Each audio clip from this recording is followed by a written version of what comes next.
Welcome back to the Sound for More channel. Today I have the pleasure to introduce you to the latest creation from Cem Olcay. It's called Kebarp. Before I continue, I would like to remind my viewers to subscribe as it helps with growing the channel. Additionally, if you would like to participate in the giveaway, please do follow the instruction contained in the video description. Thank you very much. And thank you to Cem to be so generous to provide code for the giveaway. So, what is Kebarp? It's a MIDI arpeggiator and a part, of course, of the apps developed by Cem Olcay, which is fast growing. It is a MIDI arpeggiator, therefore a MIDI application. As you can see, I'm inside AUM at the moment, so you need to have a host, AUM, Cubase, or something else where you can actually host it. It's a MIDI app, so it doesn't produce any sound. So here it is. You can press play. You can connect it to, for example, an external controller, but it doesn't produce any sound because it is used to drive other application which produce sound. In this case, let's create also an audio channel, and let's load, for example, something like Piano Tech, which as a piano, quite nice. So let's link the two so that we click here on the left hand side and we select Kebarp. Now again, nothing will happen if I press play. Nothing will happen again because it needs an input. Kebarp needs an input, and then it will play what you see on the screen here. Those steps starting from the note that it receives as an input. So in this case, if I click up here on the top left and I connect the AUM keyboard to Kebarp, now if I press C4,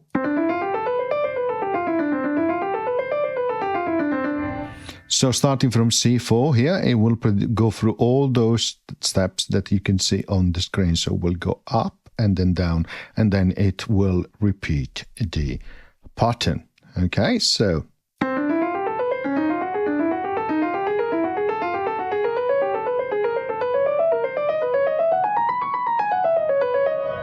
okay, nice and simple. Now let's hide that keyboard. What I like to do, I have an external controller, so I click here on the left hand side of Kebarp and then I connect my keyboard. So, and now I can actually drive Kebarp without using the AUM keyboard.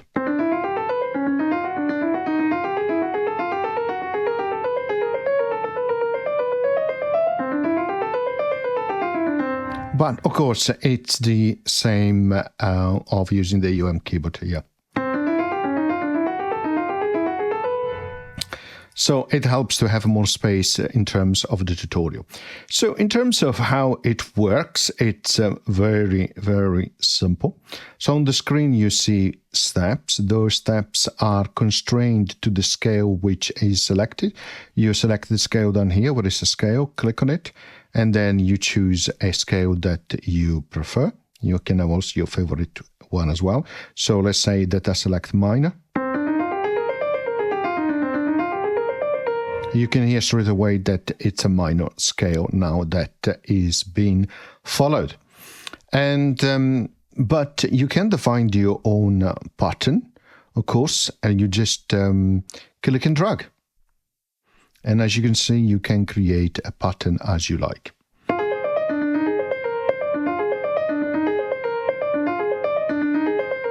You have options down here to clear, like so, and start again.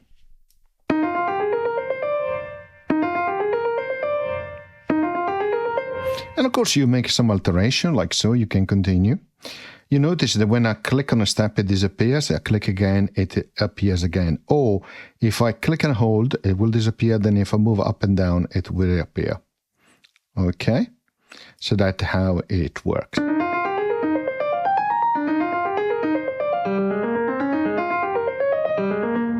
Now, let me change slightly the size of the window, like so. Okay, so I prefer to keep it like this so I don't have the bottom part of the screen. which is obfuscated by the line here. So you can define the buttons here, as it normally is the case in Cem's app. So you click on the plus sign here. You practically duplicated the first button. You can see there. Right, but of course you can change now that second button, and then of course you can move from one to the other.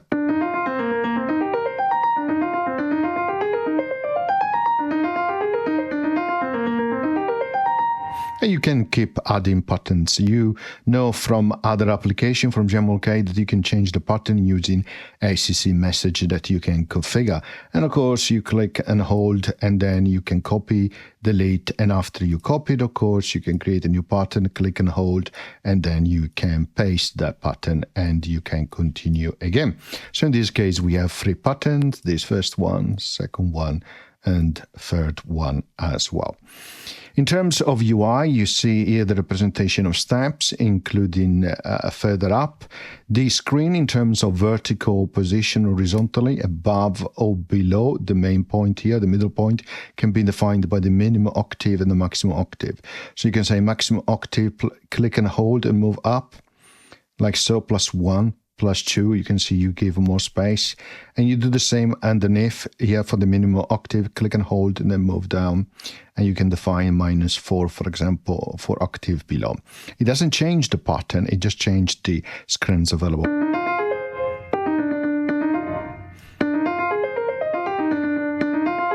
Of course, you need to be careful that when you, for example, close the range vertically, touching some of the notes, those notes will disappear.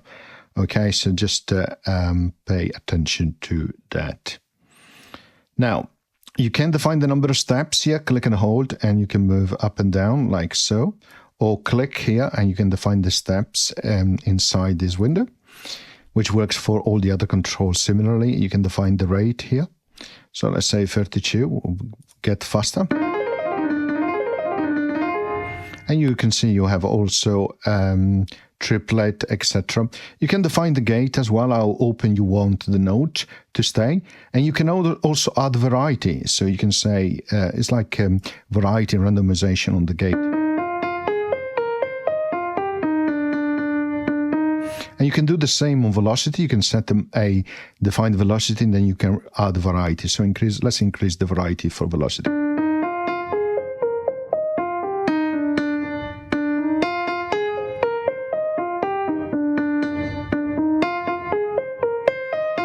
So in this case, you can hear you have variety on gate and also velocity. But that's not everything. You can also add some swing.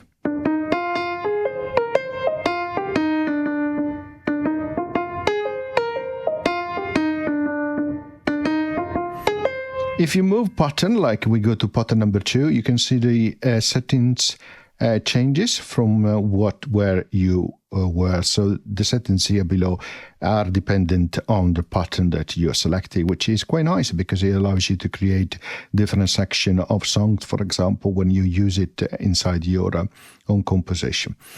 Now, if you go to settings, you can decide what SCC number to use to change the pattern, what is the MIDI input channel that we receive from, and also what will be the output channel, because of course it sends messages out to another app to play the sound. You can decide the scale here again. This option is retrigger, which allows you to, every time you have an incoming key as a MIDI message, you will restart the pattern, so you will retrigger. And then what you can do also, you can add chaining so that it will play all the patterns and in a cycle. You can decide how many times they are repeated, or you can decide if they need to be on random order. So let's leave it as a normal chain for now.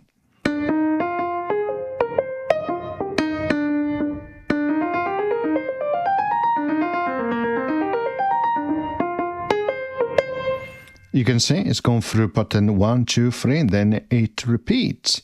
Of course, you can say repeat more than once or twice, so we'll repeat the pattern twice before proceeding to the next one.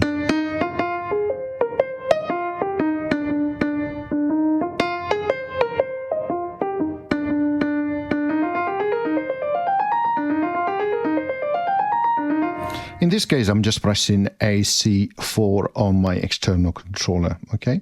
And lastly, you can randomize as well. You can say randomize the order.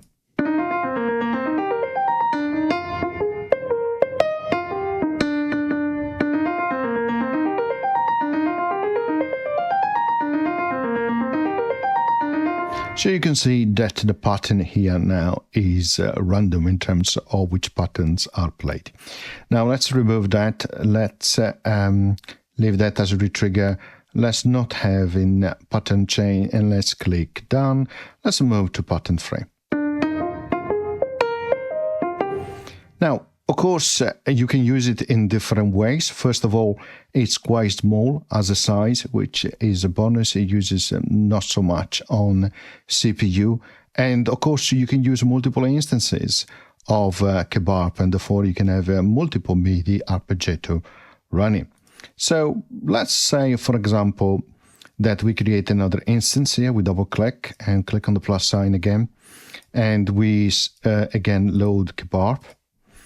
Like so. We connect it again to the same instance, but it doesn't have to be the same. It could be something else. So we connect the same instance there. And then what we defined that this first instance of Kebarp responds only to keys up to B3. So we define the key like so. From C4 upwards, we want this instance here of Kebarp to respond to the keyboard, so I'll make the connection there as well. So we'll get it to start from C4 here. There you are. So now, if I press a C3, so this pattern is playing. Now, if I press a C4, this pattern is playing. Now, let's adjust the scale so that they are the same, like so. Perfect. Now, you can play together. So C3 and C4.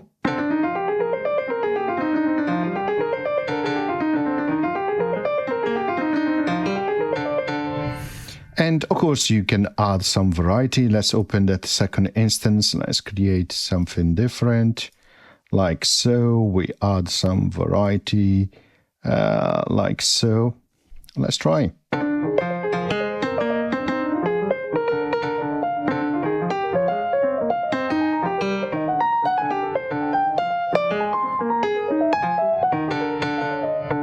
And of course, it gets more interesting if you use different instruments. So let's say that we load something like swarm instrument. Let's load a violin frame. Let's connect that second instance of Kebarp there and remove it from here. Or I could leave it there as well, but let's try.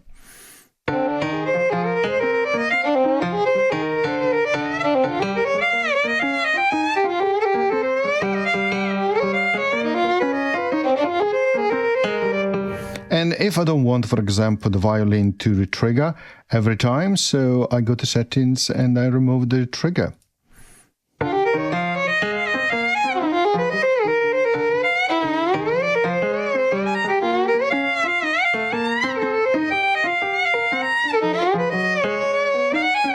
So you can see that it doesn't start, the pattern doesn't start again because the retrigger option is off.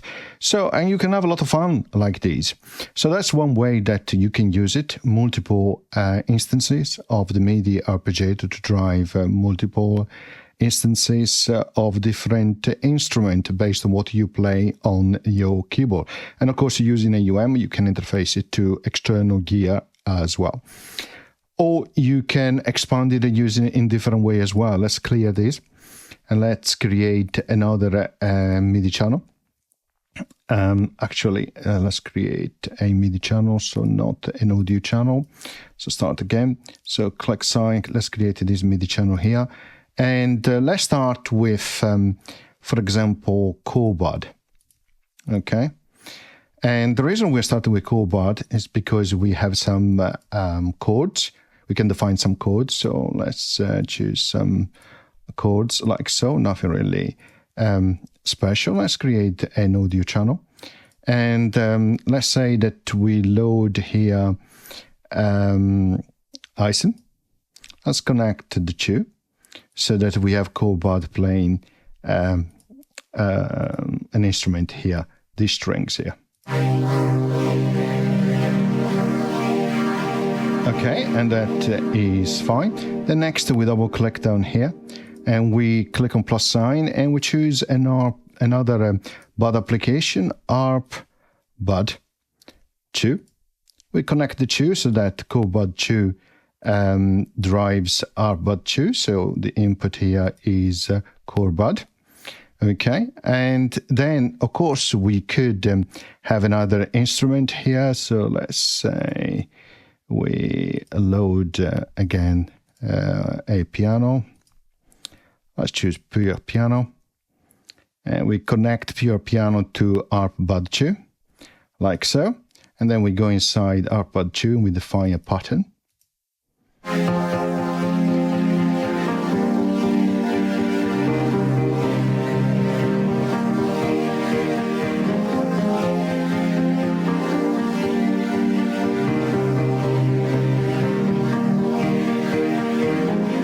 Let's, for example, add another ARP bud 2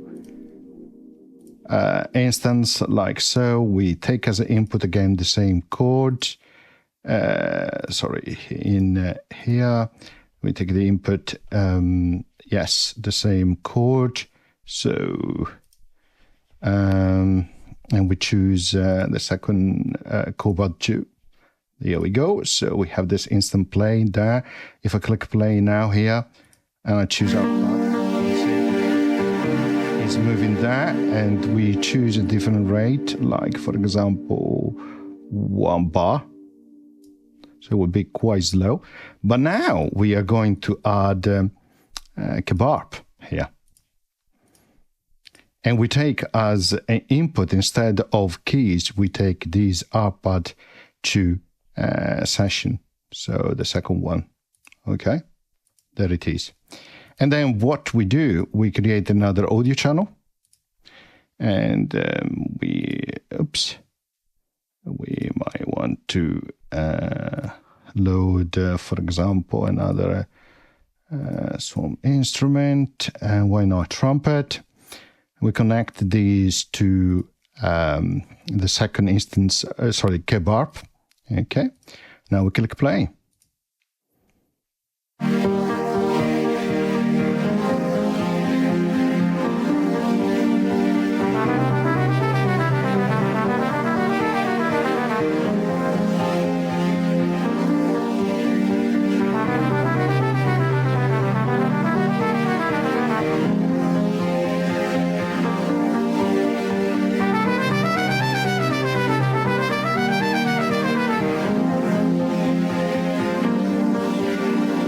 The fact that you hear some of the sound being played or not on the swamp instrument is because it depends on the available notes. Okay, so let's change that and let's available notes by type of instrument. This is what I'm referring to. Let's change to piano tech again.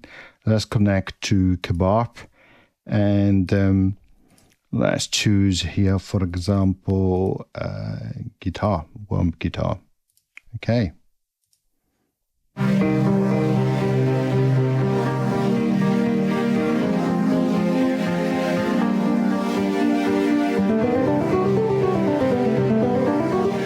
Additionally, what we need to do is also here on the second instance ARP bud 2, we need to increase the gate to maximum, because it will let go the gate and it will not allow for the note to be held while the arpeggiator is running.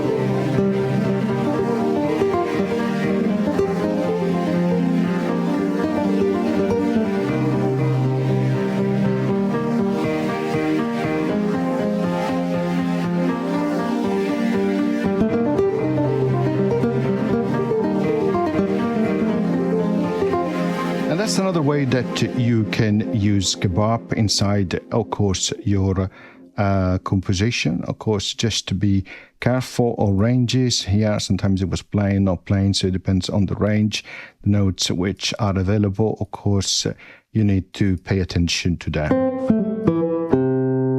Right, so in terms of range, you see, lower range is not playing, similar to above ranges will not be playing.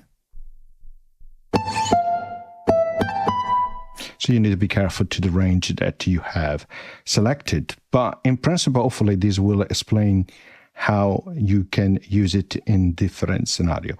Okay, I hope you enjoyed the tutorial, and as always, see you next time.